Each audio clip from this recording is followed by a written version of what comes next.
आप सभी के हमारे चैनल के एक नए वीडियो में स्वागत है। तो स्टूडेंट, आज के इस वीडियो में हम लोग केमिस्ट्री का चैप्टर नंबर 2 पढ़ेंगे। जैसे कि चैप्टर नंबर 2 में हम लोग थ्योरी को रिवीजन कर रहे हैं। थ्योरी को हम लोग रिवीजन करें तो थ्योरी में बची हमारी जो थ्योरी हमारा बचा हुआ अभी थ्योरी है, क्योंकि चैप्टर नंबर क्या है, द्रव्य और द्रव दो चीज़ होता है।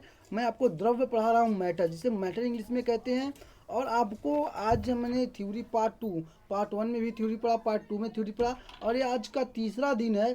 तीसरे पार्ट में भी हम लोग को थ्योरी पढ़ेंगे। इसकी थ्योरी ज़्यादा लंबा है। मैं आपको पहले बता चुका हूँ कि जितने भी क्वेश्चन आपको बनेंगे सारे क्वेश्चन थ्योरी पर ही बनेंगे।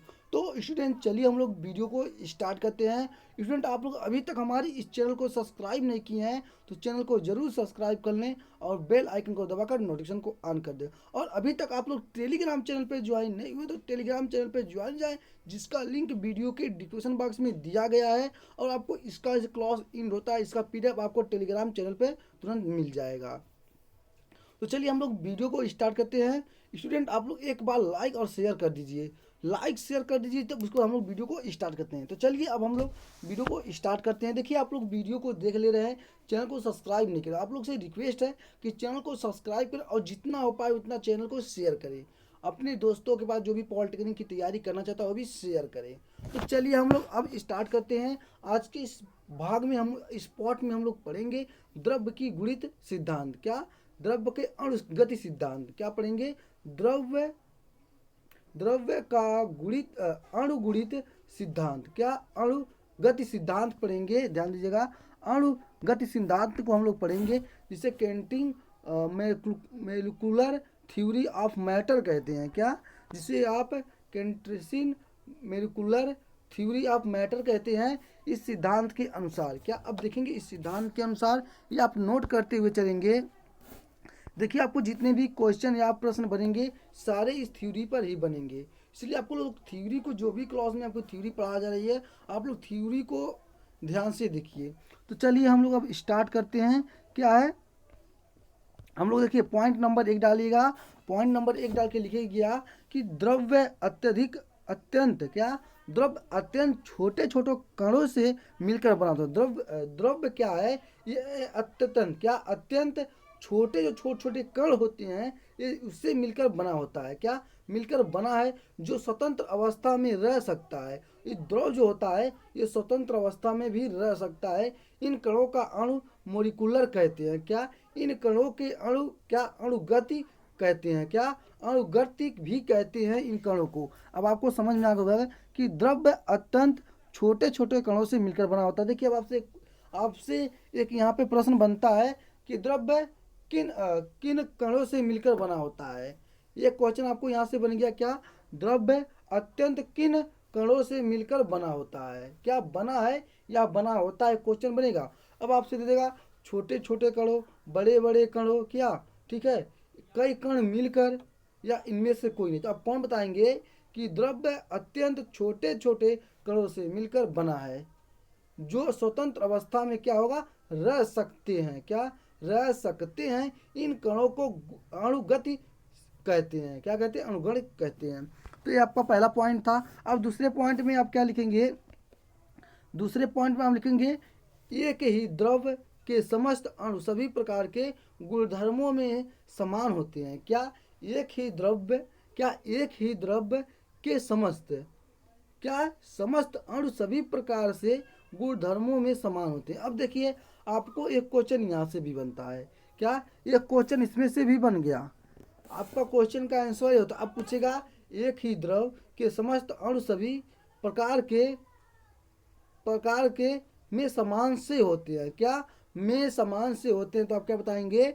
एक ही द्रव्य के समस्त अणु सभी प्रकार के गुणधर्मों में समान होते हैं, जबकि विभिन्न द्रव्यों के अणु गुणधर्मों के भिन्न भिन्न होते हैं। अब आपको ध्यान देना है, जबकि जो विभिन्न द्रव्य होंगे, क्या, जो विभिन्न द्रव होंगे, द्रव्यों के अणु, क्या, जो द्रव्यों के अणु होंगे गुणधर्मों में भिन्न भिन्न, हर गुणधर्म में क्या होंगे, आपको बताए भिन्न भिन्न होंगे। ठीक है, आपको अभी समझ में आ गया होगा। अब अगला पॉइंट, तीसरा पॉइंट देखेंगे। तीसरे पॉइंट में आपको कहा क्या गया है? तीसरे पॉइंट में कहा गया है द्रव्य के अणुओं में मध्य कुछ रिक्त स्थान होते हैं। देखिए जो द्रव होता है उनके जो बीच में होते हैं कुछ रिक्त मतलब कुछ खाली स्थान होते हैं। मान लीजिए एक क्या है, खाली स्थान है।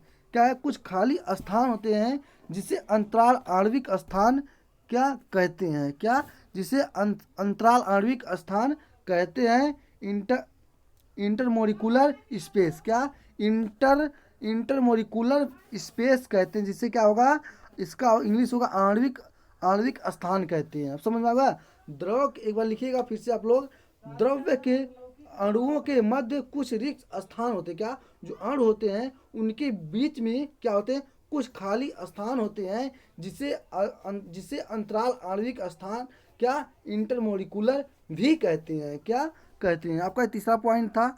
अब चौथे पॉइंट में देखिए क्या कहा है, चौथे पॉइंट को आप लोग समझेंगे।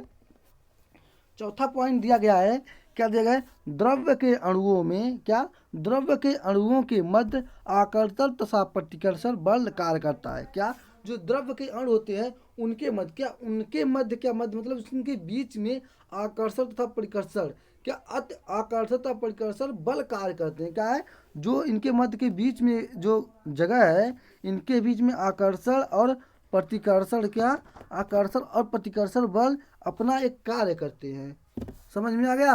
अब देखिए जिसके कारण उनमें स्थिति ऊर्जा होती है। अब ध्यान दीजिएगा आप, जिसके कारण उनमें स्थिति, क्या स्थिति की ऊर्जा होती है, जो स्थिति ऊर्जा होती है उन्हीं के कारण होती है। इन आकर्षण बल को सहसंजक बल, क्या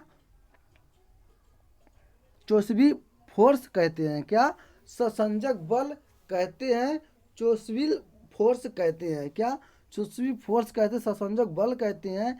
यह सहसंजक बल ठोस अथवा क्या ठोस अवस्था में सबसे अधिक परंतु गैसीय अवस्था में सबसे कम। अब देखिए आपको यहाँ से एक क्वेश्चन बना, क्या बना, यहाँ से ध्यान, यह सहसंजक बल, क्या ये सहसंजक बल ठोस अवस्था में सबसे अधिक और गैस अवस्था में सबसे कम। अब आपसे पूछेगा कि सहसंजक बल ठोस अवस्था में सबसे अधिक क्या होता है, क्या सॉरी सबसे ये आपको बोलेगा सहसंजक बल ठोस अवस्था में सबसे अधिक क्या होता है, क्या अधिक होता है या कम होता है या ज़्यादा, मतलब बीच का होता है, क्या होता है। तो अब आपको यहाँ से क्वेश्चन बना, अब आपको पूछे गैस अवस्था में सबसे सहसंजक बल क्या होता है, तो कहेंगे गैस अवस्था में सहसंजक बल सबसे कम होता है। आपका यहाँ से कितना, एक क्वेश्चन बन गया। आपको समझ में आ गया ना कि द्रव्य के अणुओं के मध्य आकर्षण तथा परिकर्षण बल कार्य करता। क्या जो द्रव्य हैं उनके बीच में आकर्षण और क्या प्रतिकर्षण, जैसे कि मान लीजिए इनके बीच में, ये मान लीजिए द्रव है, क्या ये द्रव है, तो इनके बीच में आकर्षण और परिकर्षण जो बल है वो क्या करते हैं, अपना कार्य करते हैं। क्या करते हैं, अपना कार्य करते हैं, कार्य करते हैं, जिसके कारण ऊर्जा, जिसके कारण उसमें ऊर्जा स्थिति ऊर्जा होती है। इसी के कारण जो उनके बीच में कार्य करते हैं आकर्षण प्रतिकर्षण बल, उन्हीं के कारण स्थिति ऊर्जा होती है। इस आकर्षण बल को सहसंजक बल भी कहते हैं। क्या इस आकर्षण बल को क्या कहते हैं, सहसंजक बल भी कहते हैं। यह सहसंजक बल ठोस अवस्था में सबसे अधिक परंतु गैसीय अवस्था में सबसे कम होता है। अब आपको आगे हुआ, आप यहाँ पे देखेंगे पांचवा पॉइंट, द्रव्य के अणु, क्या द्रव्य के अणु निरंतर गति करते हैं। क्या जो द्रव्य होते हैं, जो उनके अणु होते हैं, जैसे मान लीजिए द्रव्य आपका है, इनके जो अणु होंगे वो अपना लगातार, क्या वो अपना लगातार क्या करते हैं, गति करते रहते हैं। क्या गति करते रहते हैं, रुकते नहीं हैं, वो क्या कहते हैं, लगातार गति करते रहते हैं। अब जिसके कारण, क्या जिसके कारण उसमें गतिज ऊर्जा होती है। अब इसी के कारण इसमें क्या होती है, जो गतिज मतलब गति की ऊर्जा होती है, क्या गति करने की उसमें क्या होती है, एनर्जी होती है।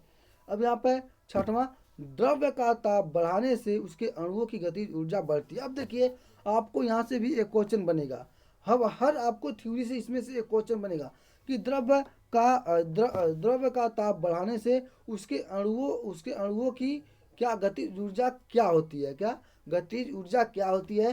तो आप बताएंगे द्रव्य का ताप बढ़ाने से उसके अणुओं की गतिज ऊर्जा क्या होती है, बढ़ती है। क्या होती है, बढ़ती है। आपको यहाँ से एक प्रश्न 4 नंबर का है और आपको ये पूछा है चैप्टर नंबर 2 में एक क्वेश्चन है, द्रव्य का ताप बढ़ाने से उसके अणुओं की गतिज ऊर्जा क्या होती है। तो आप बताएंगे कि द्रव्य का ताप बढ़ाने से उसके अणुओं की गतिज ऊर्जा क्या होती है, बढ़ती है। चलिए हम लोग अब अगला पॉइंट। अब देखिए आपको इसमें ध्यान देना है, द्रव्य द्रव्य का वर्गीकरण। क्या? द्रव्य का वर्गीकरण, क्लासिफिकेशन ऑफ मैटर। क्या? क्लासिफिकेशन ऑफ मैटर को हम लोग देखेंगे। अब ये आपको इम्पोर्टेंट है, इसमें से भी आपको कुछ क्वेश्चन बनते हैं, तो आप लोग इसमें ध्यान से देखिएगा और आपको इससे चित्र बनाते हुए चलना है। आप पहले लिखेंगे द्रव्य का वर्गीकरण और क्लासिफिकेशन ऑफ मैटर। थोड़ा मेरा इंग्लिश कमज़ोर था, इसलिए मैं सही से इंग्लिश नहीं पढ़ पाता हूँ, लेकिन आपको लिए भी इंग्लिश करता इतना भी कमज़ोर नहीं था। ठीक है, तो चलिए हम देखेंगे रासायनिक संगठन। क्या? रासायनिक संगठन कंपोजिशन। क्या? कंपोजिशन के आधार पर द्रव्य को निम्न प्रकार वर्गीकृत किया गया। क्या? द्रव्य को निम्न प्रकार वर्गीकृत किया गया है। अब देखिए जो द्रव्य है एक कई प्रकार से निम्न प्रकार के वर्गीकृत किए गए हैं। अब सबसे पहले आपको इसको चित्र बनाएंगे।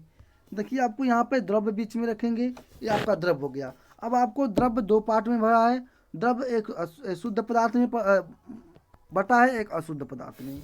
क्या? द्रव्य एक शुद्ध पदार्थ। देखिए द्रव्य के दो लक्षण होते हैं, एक होता है शुद्ध पदार्थ, एक होता है शुद्ध पदार्थ। तो शुद्ध पदार्थ के भी मतलब शुद्ध पदार्थ से मान लीजिए आपको यहाँ पर बताइए, जैसे मान लीजिए आपके पिताजी दो भाई हैं।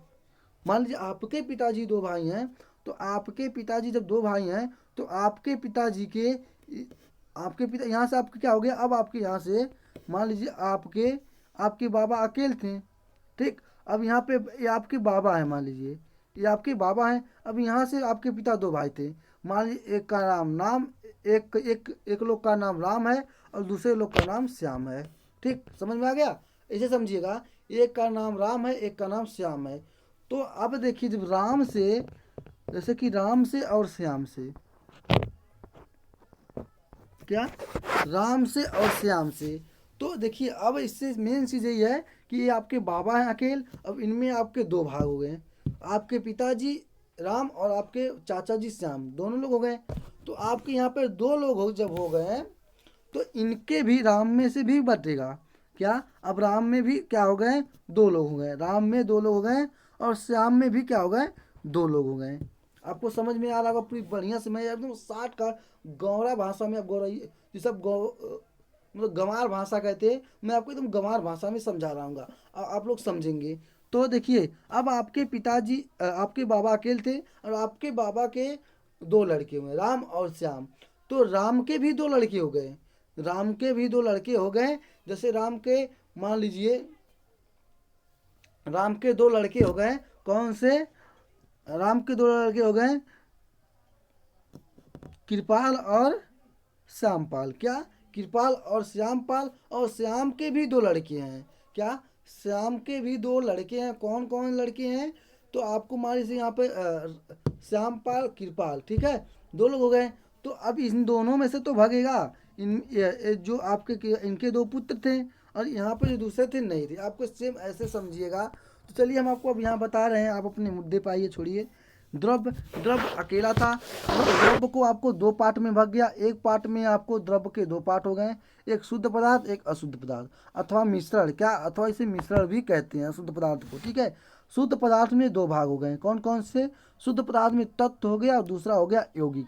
अगर समझ में ना, तत्व को दूसरा हो गया यौगिक। और आपको अशुद्ध पदार्थ में भी आपको दो भाग हो गए, अशुद्ध पदार्थ के भी दो लड़के हो गए, समांगी मिश्रण और विषांगी मिश्रण। क्या? समांगी मिश्रण और विषांगी मिश्रण, इससे भी आपको क्वेश्चन बनता है। और तत्व के तीन लड़के हो गए, तत्व कितने? तीन लोग हैं, धातु अधातु उपधातु। क्या?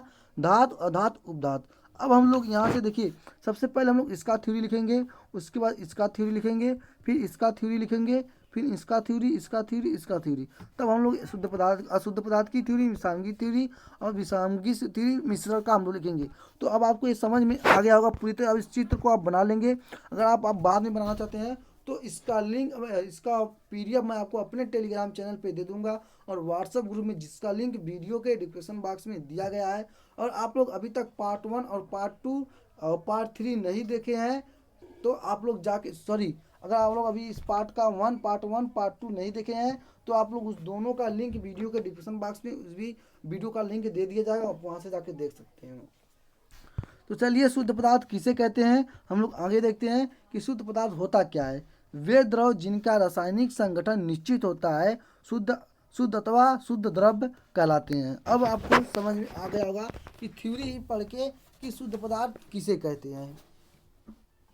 वे द्रव्य जिनका रासायनिक संगठन निश्चित होता है, क्या जिसका रासायनिक संगठन मतलब निश्चित होता है, शुद्ध पदार्थ अथवा शुद्ध द्रव्य कहते हैं। ये दो प्रकार के होते हैं। क्या शुद्ध पदार्थ कितने प्रकार के होते हैं? दो प्रकार के होते हैं। कौन कौन सा? तत्व और यौगिक। आप लिखेंगे यहाँ पे आपको दिया नहीं गया, मैं आपको अपने हिसाब से उसको बता रहा हूँ, लिखिएगा कि शुद्ध पदार्थ की पहले डालेंगे शुद्ध पदार्थ डालेंगे वे द्रव्य जिनका रासायनिक संगठन निश्चित होता है शुद्ध पदार्थ अथवा शुद्ध द्रव्य कहते हैं। ये दो प्रकार के होते हैं, तत्व एवं यौगिक। क्या तत्व एवं यौगिक होते हैं।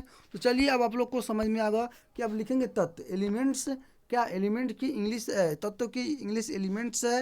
ये द्रव्य जो एक ही प्रकार के परमाणुओं को एक ही परमाणु एटॉम से मिलकर बनते हैं। क्या परमाणु को क्या कहते हैं? एटॉम कहते हैं।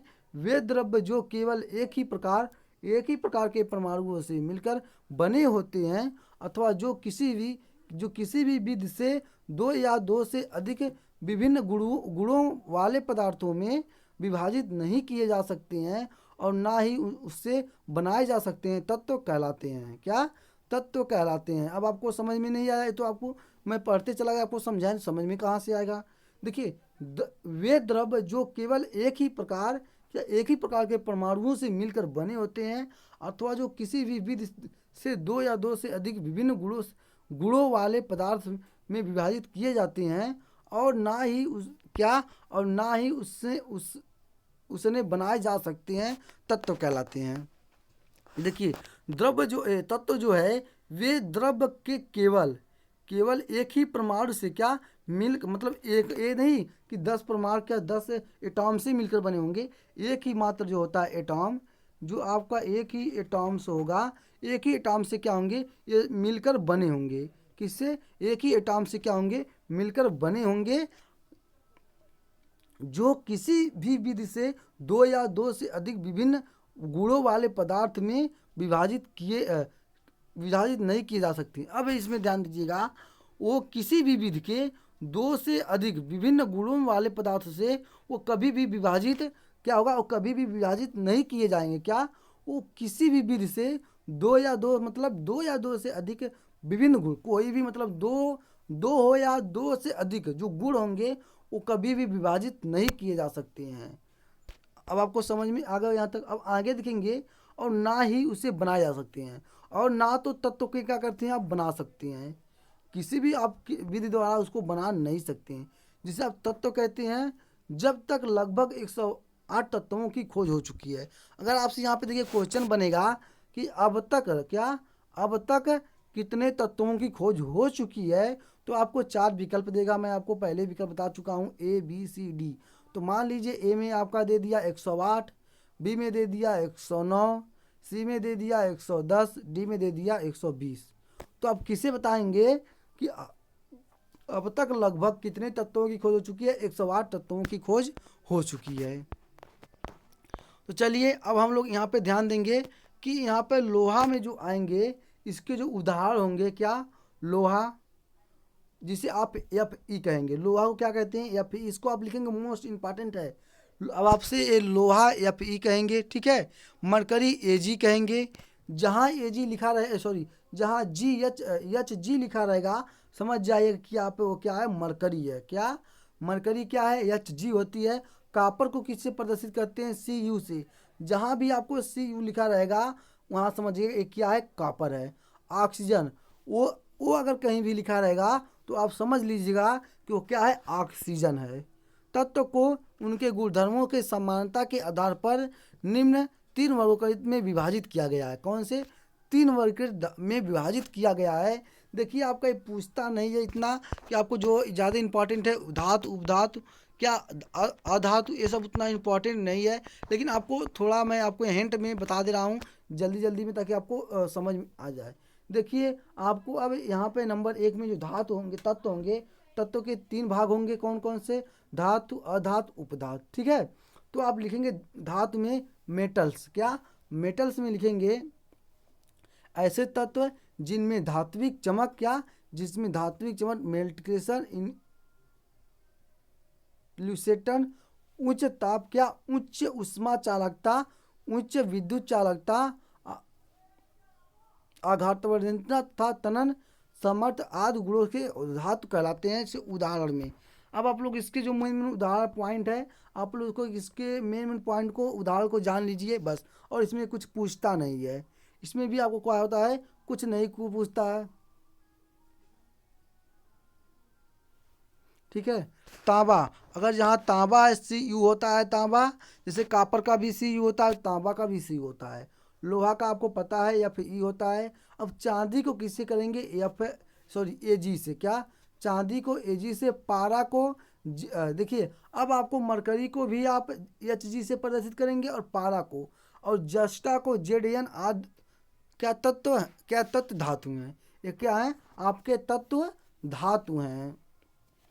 अब देखिए आप यहाँ पे पढ़ेंगे अधातु, अधातु नॉन मेटल्स, क्या नॉन मेटल तत्व जिसमें धातुओं के विपरीत गुणधर्म पाए जाते हैं अधातु कहलाते हैं, क्या। अब देखिए अधातु में आपको क्या होगा, तत्व जिसमें अधातुओं से विपरीत गुणधर्म पाए जाते हैं, क्या गुण धर्म पाए जाते हैं अधातु कहलाते हैं। उदाहरण में sulphur S, phosphorus P, carbon C, iodine या L2, hydrogen H2, oxygen O2, chlorine Cl, bromine Br2 आदि तत्व अधातु हैं, क्या ये जब जितने भी आपको तत्व दिए गए हैं, जैसे कि आप मान लीजिए यहाँ पे सल्फर यस है, ये भी आपका धातु है। फास्फोरस अगर पूछ लेगा कि सल्फर कौन सी धातु है, तो आप बताएंगे कि सल्फर अधातु है। अब आपसे पूछ लेगा कार्बन कौन सी धातु है, देखिए आपको इसमें क्वेश्चन बनेगा, जितने भी दिए गए उदाहरण में क्वेश्चन बनेगा तो आप कहेंगे कि कार्बन अधातु है।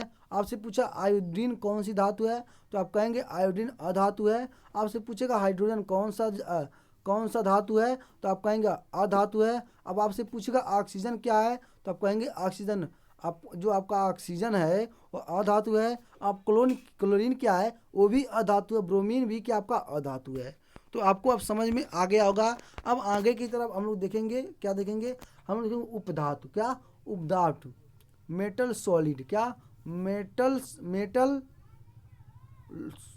लोरिसिड, क्या सॉलिड, वे तत्व जिनके गुणधर्म धातुओं तथा अधातुओं के बीच में होते हैं, क्या। अब आपको ध्यान देना है, उपधातु किसे कहते हैं, वे तत्व जिनके गुणधर्म धातुओं तथा अधातुओं के बीच में होते हैं उसे अपधातु कहते हैं, क्या उपधातु कहते हैं। अब आपसे पूछेगा, आपको एक उदाहरण दे देगा कि आप बताइए कि इनमें से कौन कौन से उपधातु हैं। आपको दे देगा जर्मेनियम दे देगा, आर्सेनिक दे देगा, एंटीमनी दे देगा, आदि उपधातु हैं। कौन कौन से आप याद रखेंगे कि उपधातुओं का जर्मेनियम,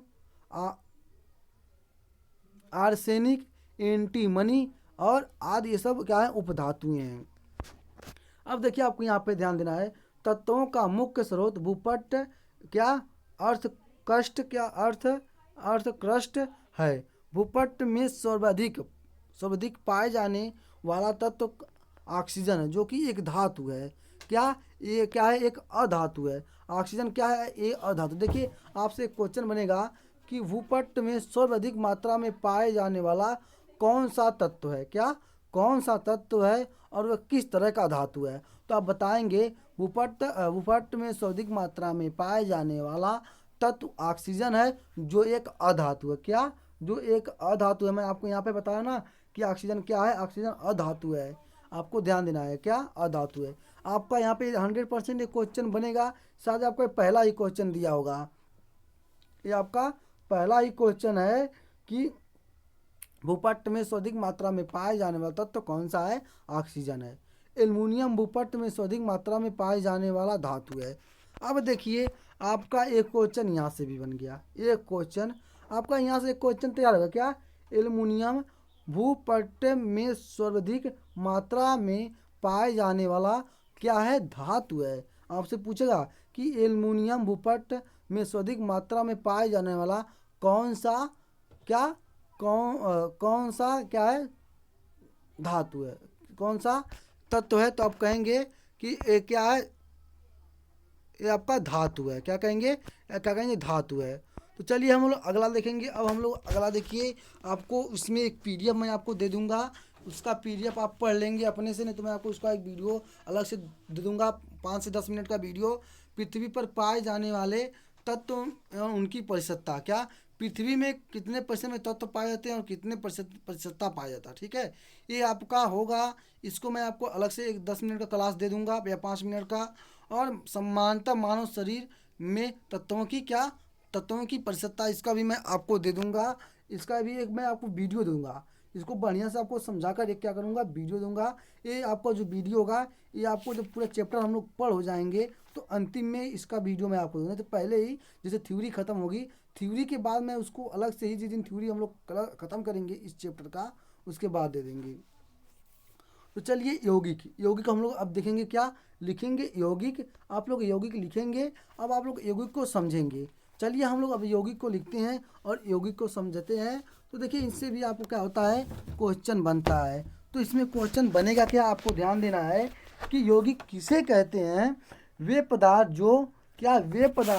जो दो या दो से अधिक तत्वों से निश्चित अनुपात में रासायनिक संयोग, क्या निश्चित के अनुपात में। देखिए यहाँ पे छूट गया है, लिखाया नहीं।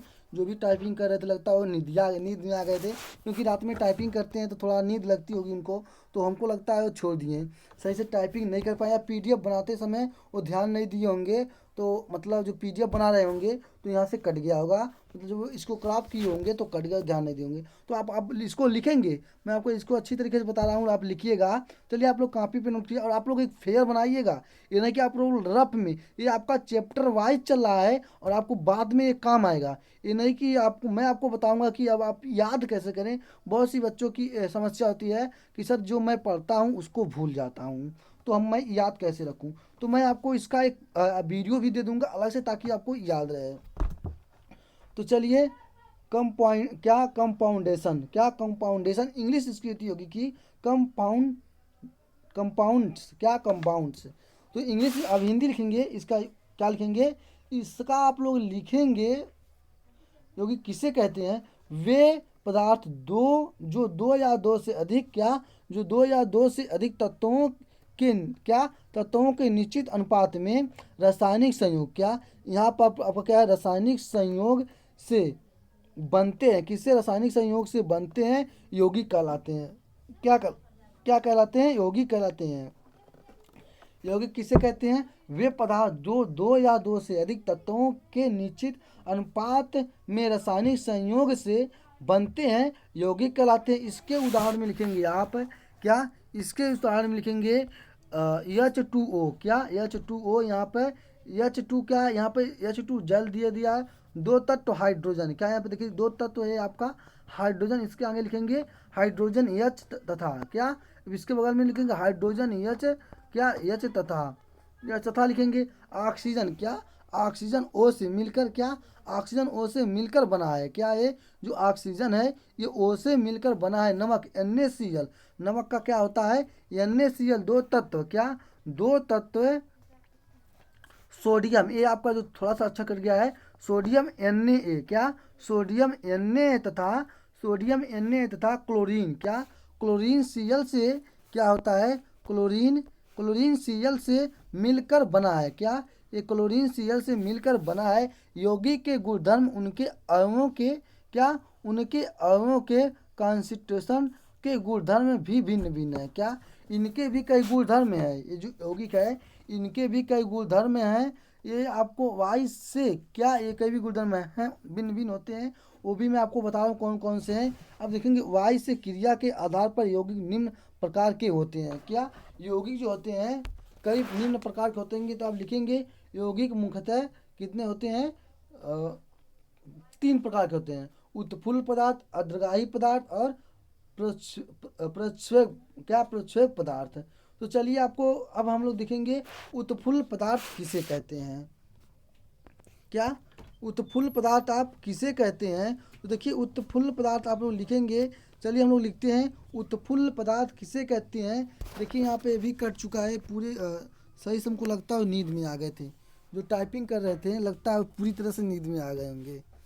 तो चलिए देखते हैं हम लोग वे क्रिस्टली यौगिक। अब यहाँ लिखेंगे वे क्रिस्टली यौगिक, क्रिस्टली यौगिक यहाँ रहेगा क्रिस्टली यौगिक जो वायु में रखने पर क्या, जो वायु में रखने पर अपना कुछ अथवा संपूर्ण क्रिस्टली क्या, अपना कुछ अथवा संपूर्ण क्रिस्टली जल को क्या, संपूर्ण क्रिस्टली जल वायु को क्या, जल वायु को दे देते हैं, उत्फुल्ल पदार्थ कहलाते हैं। क्या उत्फुल्ल पदार्थ कहलाते हैं। तो आप एक बार लिखेंगे उत्फुल्ल पदार्थ किसे कहते हैं।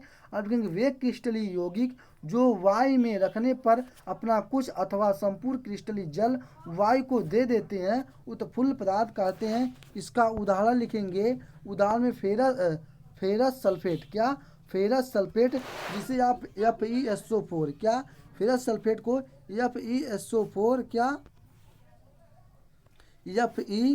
FeSO4 इंटू क्या, इंटू यहाँ पे आपका इंटू रहेगा 7H2O क्या, 7H2O हरा क्या, हरा किस क्या, हरा कशिश।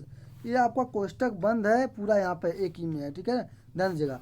कशिश है फिटकिरी क्या, अब लिखेंगे फिटकिरी का। देखिए आपका फिटकिरी वाला पूछा है पोटास एलम क्या, पोटास एलम ये आपका पूछा है क्वेश्चन में कि ये किस तरह का पदार्थ है। आपसे पूछा है फिटकरी उत्फुल्ल पदार्थ है, तो आप बताएंगे फिटकरी एलम K2SO4 क्या, फिटकरी एलम K2SO4 इंटू Al2 क्या, Al2 कोष्टक में SO4 कोष्टक बंद 3 इंटू 24 क्या, 24 H2O धावक क्या है, ये धावक सोडा है। ये जो आपका कौन सा, ये आपका कैसा सोडा है, धावक सोडा है। अब आप करेंगे ये आपका पोटास एलम है। ये जो आपका क्या है, सॉरी गलती यहाँ पे देखिए होगा, ये क्या है आपका यहाँ पे जो है फिटकिरी पोटास एलम है। अब धावक सोडा का सूत्र क्या होगा, Na कोष्टक में लिखेंगे Na2CO3 इंटू 10 लिखेंगे, फिर H लिखेंगे 2O कोष्टक में। आदि उत्फुल्ल पदार्थ हैं क्या है, ये सब क्या है, उत्फुल्ल पदार्थ हैं। आपको समझ में आ रहा होगा, तो आप समझ में आ तो बताइए, मैं आपको फिर से उसे समझाने का प्रयास करूंगा। अब चलिए अद्रगाही पदार्थ होता क्या है, क्या अद्रगाही पदार्थ होता क्या है। देखिए अद्रगाही पदार्थ होता है आपको वे यौगिक जो नम क्या, नम वायु में रखने पर वायु से नमी ग्रहण करके हाइड्रेटेड या हाइड्रोक्साइड बनते हैं क्या। अब देखिए आपको अद्रगाही पदार्थ किसे कहते हैं। अद्रगाही पदार्थ जो आपका है वायु में रखने पर वायु से नमी ग्रहण करके हाइड्रेटेड है क्या, हाइड्रेटेड या यहाँ पर आपका हाइड्रोक्साइड है, हाइड्रेटेड हाइड्रोक्साइड बनते हैं क्या, आपको क्या होता है, बनते हैं। परंतु संतृप्त विलयन में क्या, संतृप्त विलयन वह विलयन जिसमें यौगिक की ओर से अधिक मात्रा नहीं घोली जा सकती है। अब आप क्या करेंगे, यहाँ पे ध्यान देंगे आप कि परंतु संतृप्त विलयन क्या, संतृप्त विलयन वह विलयन जिसमें यौगिक क्या, वह विलयन जिसमें यौगिक की, आपको लिखेंगे यहाँ पे इसके बगल में है कि यौगिक और अधिक मात्रा नहीं क्या, मात्रा नहीं घोली जा सकती है, नहीं बनते हैं क्या, नहीं बनते हैं, अद्रगाही पदार्थ कहलाते हैं क्या। अद्रगाही आपको क्या होता है, अद्रगाही पदार्थ कहलाते हैं। अब इसका उदाहरण आप लिखेंगे क्या, देखिए उसका उदाहरण ये क्या लिखेंगे, निर्जल क्या, निर्जल कॉपर सल्फेट, निर्जल कॉपर सल्फेट। अब इसका क्या होगा, CuSO4 क्या, CuSO4 कोष्टक क्या होगा, बंद हो जाएगा। बिना बुझा चूना क्या, अब लिखेंगे बिना बुझा चूना का क्या होगा, आपका जो बुझा चूना होता है CaO क्या, CAO का होता है। आप लोग देखिए बहुत लंबी क्लास होती है, आप लोग क्लास में बोर हो जाते होंगे, लेकिन आप लोग जब क्लास में बोर हो जाते होंगे तो थोड़ा वीडियो को रोक के आप लोग अपना बीच में थोड़ा रेस्ट कर लीजिएगा, कोई दिक्कत नहीं है, क्योंकि वीडियो अगर लंबा नहीं बनेगा तो आपको कई पार्ट हो जाएगा। अगर मैं आपको 10 मिनट 15 मिनट का वीडियो देता हूँ तो वो आपका क्या होगा, पूरी तरह से कंप्लीट नहीं हो पाएगा, क्योंकि अगर मैं आपको एक दिन में 10 मिनट का वीडियो दूंगा तो इस हिसाब से मेरा एक चैप्टर 30 दिन लग जाएगा पढ़ाते में।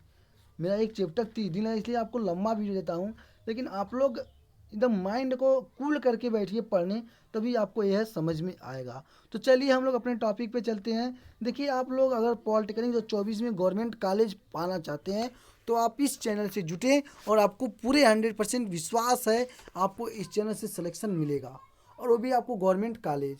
तो देखिए आपको हम लोग चलिए अब स्टार्ट देखेंगे। जो उदाहरण हमारा है क्या, अधग्राही पदार्थ का जो मेरा उदाहरण है वो है क्या, निर्जल कॉपर सल्फेट। क्या यहाँ पे जो है निर्जल कॉपर सल्फेट COSO4 कोष्टक में बिना बुझा चूना, क्या आप बताएंगे बिना बुझा चूना CaO, क्या CO तथा निर्जल सोडियम कार्बोनेट, क्या देखिए तथा निर्जल सोडियम कार्बोनेट Na2CO3, क्या Na2CO3 अद्रगाही पदार्थ हैं। क्या ये जितने भी हैं आपको कौन से पदार्थ हैं, ये सब आपके क्या अद्रगाही पदार्थ हैं।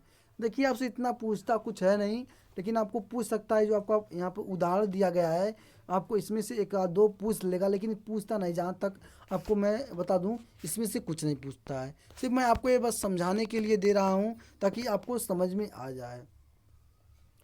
तो चलिए हम लोग अगला आप देखेंगे प्रस्वेगद पदार्थ। क्या प्रस्वेगद पदार्थ में हम लोग देखेंगे वे यौगिक, क्या वे यौगिक जो नम वायु में रखने पर, क्या वे यौगिक जो नम वायु में रखने पर वायु से नमी ग्रहण करके समृद्ध विलयन बना लेते हैं। अब आपको यहाँ पे दिखाना है कि मतलब स्वप्रगद पदार्थ में वे यौगिक, क्या वे यौगिक जो नम वायु में रखने पर, जो थोड़ी सी नमी है अगर उसमें वायु में रख देते हैं, रखने पर वायु से नमी ग्रहण करके संतृप्त विलयन बना लेता है। और जो वायु होता है और उसमें और नमी, क्या उसमें और ये दोनों तरफ मान लीजिए हवा है, ये मान लीजिए हवा है, और मान लीजिए कोई चीज़ आपको इस बीच में रखे हैं और थोड़ा वो क्या है गीला है, थोड़ा क्या है गीला है, अगर आप इसे रखेंगे तो एकदम पूरा और हवा बहेगा तो थोड़ा और ये क्या हो जाएगा, नमी पकड़ लेगा। क्या पकड़ लेगा, ये और नमी पकड़ लेगा, बना लेता है, प्रस्वेद पदार्थ कहलाते हैं। क्या प्रस्वेद पदार्थ कहलाते हैं यौगिक का। अब लिखेंगे आप आगे, देखिए यहाँ पे सही से बना नहीं पाए, यहाँ पे जो टाइपिंग किए तो लगता है हमको पूरी तरह से निधिन थे, या वो PDF बनाते समय जब इसको कॉपी पेस्ट किए होंगे तो यहाँ पे सही से कॉपी नहीं हुआ होगा। ठीक है, मैं आपको बोल रहा हूँ, आप लिख लीजिएगा कि यौगिकों का यह गुण, क्या यौगिकों का यह गुण प्रस्वेद कहलाता है। क्या उदाहरण, अब इसका देखिए मैं आपको कह रहा हूँ इसमें से ज़्यादा इम्पोर्टेंट है नहीं, इसका कोई इम्पोर्टेंट है नहीं, ये जो आपका है क्या है ध्यान देना है, सोडियम, क्या सोडियम हाइड्रोक्साइड, क्या है सोडियम हाइड्रोक्साइड NaOH, क्या कोष्टक बंद है NaOH, पोटेशियम हाइड्रोक्साइड, ये आपका क्या है पोटेशियम हाइड्रोक्साइड लिखेंगे। पोटेशियम हाइड्रोक्साइड होता है KHO, क्या KH, एक है KH निर्जल कैल्शियम क्लोराइड, क्या निर्जल। अब आप निर्जल कैल्शियम क्लोराइड क्या लिखेंगे CaCl2, क्या लिखेंगे CaCl2। निर्जल फेरिक, क्या निर्जक फेरिक क्लोराइड, क्या लिखेंगे निर्जक फेरिक क्लोराइड का होता है FeCl3, यह FeCl3 आदि प्रगद पदार्थ हैं। क्या है, ये आपके प्रगद पदार्थ हैं। तो आपको अभी भी थ्योरी है, आज की इस पार्ट में हम लोग यहीं पे थ्योरी को रहने दें, और जो हमारी बची थ्योरी है हम लोग अगले पार्ट में देखिए। आप लोग थ्योरी अभी आपको थ्योरी आप लोग अगर पार्ट 1, ठीक है, पार्ट 2, पार्ट 3 की थ्योरी नहीं देखे हैं तो मैं आपको उसका लिंक वीडियो के डिस्क्रिप्शन बॉक्स में दे दूंगा, आप लोग वहां से जाके देख लीजिएगा। तो स्टूडेंट ये जो था मेरी अगली थ्योरी, यहाँ पे हम लोग आज इसी के साथ हम लोग क्लास को एंड करते हैं। तो स्टूडेंट चलिए अब लोग कुछ पर्सनल बात कर लेते हैं। तो देखिए अब आपका जो बहुत से बच्चे थे बोले कि सर हमको तैयारी कैसे करें हमारा हो जाए, मेरा BA भी साथ में चल रहा है। तो देखिए आपको अगर पॉलिटेक्निक करना चाहते हैं और अच्छा से अच्छा गवर्नमेंट कॉलेज लेना चाहते हैं तो आपको कुछ भी नहीं करना है, शाम सुबह डेली 1.5 घंटे से 2 घंटे समय देंगे। डेली मैं कहता हूँ आप 1.5 से 2 घंटे समय देते हैं तो आपका 100% अच्छे नंबर लाएंगे। और हमारे इस चैनल से पढ़ेंगे तो मैं आपको गारंटी लेता हूँ कि आपको बहुत अच्छे से अच्छा गवर्नमेंट कॉलेज मिलेगा, क्योंकि मैं आपको एक बेसिक नॉलेज से पढ़ा रहा हूँ। ये नहीं कि मैं आपको बीच बीच से पढ़ा रहा हूँ, आपको चैप्टर वाइज मिल रहे हैं। क्या मिल रहे हैं? आपको जितने भी सॉल्यूशन मिलेंगे चैप्टर वाइज मिलेंगे, चाहे मैथ हुआ, चाहे फिजिक्स हुआ, चाहे केमिस्ट्री हुआ। तो स्टूडेंट अभी ये आपकी जो है यूपी की क्लासेस चल रही हैं, जल्द ही मैं आपको बिहार का भी लेकर आ रहा हूँ। लेकिन जितने भी स्टूडेंट यूपी, बिहार, झारखंड के हैं वो मैथ की क्लास करेंगे अपनी। जो मैथ है एकदम वहीं से पूछा जाएगा, जो यूपी में पूछता है वही बिहार में भी, वही झारखंड में भी। तो आप लोग जो मैथ की क्लास है यहीं से करेंगे। जो थोड़ा बहुत फिजिक्स बचेगा मैं आपको जल्द ही उसका भी क्लास देने लगूंगा कि बिहार फिजिक्स का। तो ये आपका था थ्योरी प्रेजेंट पदार्थ आपके यहाँ पे ख़त्म हो चुकी। अब आगे हम लोग की थ्योरी बचेगी। जो हमारी थ्योरी बची है, हम आगे में अशुद्ध पदार्थ अथवा मिश्रण, क्या हम लोग अभी इसमें भी बचे हैं। देखिए अभी तो हम लोग पढ़े थे क्या, उपधात अपधात में पढ़े थे, लेकिन अब हम लोग पढ़ेंगे क्या, अशुद्ध पदार्थ एवं मिश्रण को पढ़ेंगे। फिर उसके बाद समांगी मिश्रण, विषांगी मिश्रण। तो अब आगे इसके बाद हमारी जो यहीं पे होगी थ्योरी समाप्त होगी। तो स्टूडेंट ये आपको पढ़ेंगे। तो आज के इस वीडियो में हम लोग यहीं पर रहने देंगे। तो हम लोग अब अगले वीडियो में स्टार्ट करेंगे। हम लोग स्टार्ट करेंगे। देखिए मैं आपको बताया ना कि यौगिक, जैसे कि मान लीजिए एकदम सेम था। ये तो हम लोग पढ़े थे सिर्फ द्रव शुद्ध पदार्थ के लक्षण पढ़ रहे थे, मतलब शुद्ध पदार्थ कौन कौन थे। शुद्ध पदार्थ दो भागों में विभाजित हुआ है, तत्व और यौगिक। ठीक, तो तत्व के धातु, उपधातु और अधातु। और यौगिक में हम लोग पढ़े हैं उत्फुल्ल पदार्थ, अर्धग्राही पदार्थ और प्रयोजन पदार्थ। तो अब हम लोग पढ़ेंगे मिश्रण से, अधातु से। अधातु के कौन कौन से लक्षण हैं, कितने भाग हैं, इसको हम लोग अगले क्लास में पढ़ेंगे। तो स्टूडेंट आप लोग एक बार अभी तक चैनल को सब्सक्राइब नहीं किए तो चैनल को, वीडियो को एंड होने से पहले आप लोग चैनल को सब्सक्राइब कर लें और वीडियो को जितना हो पाए उतना शेयर और लाइक करें। मैं आपके लिए जल्द ही लाइव क्लासेस लेकर आ रहा हूं और आपको डेली सुबह, शाम और दोपहर में लाइव क्लासेस मिलेंगी और आपको एकदम मस्त से पढ़ाया जाएगा। तो स्टूडेंट बस इस वीडियो में इतने ही, और अगले वीडियो में मिलते हैं स्टूडेंट। तब तक के लिए गुड बाय।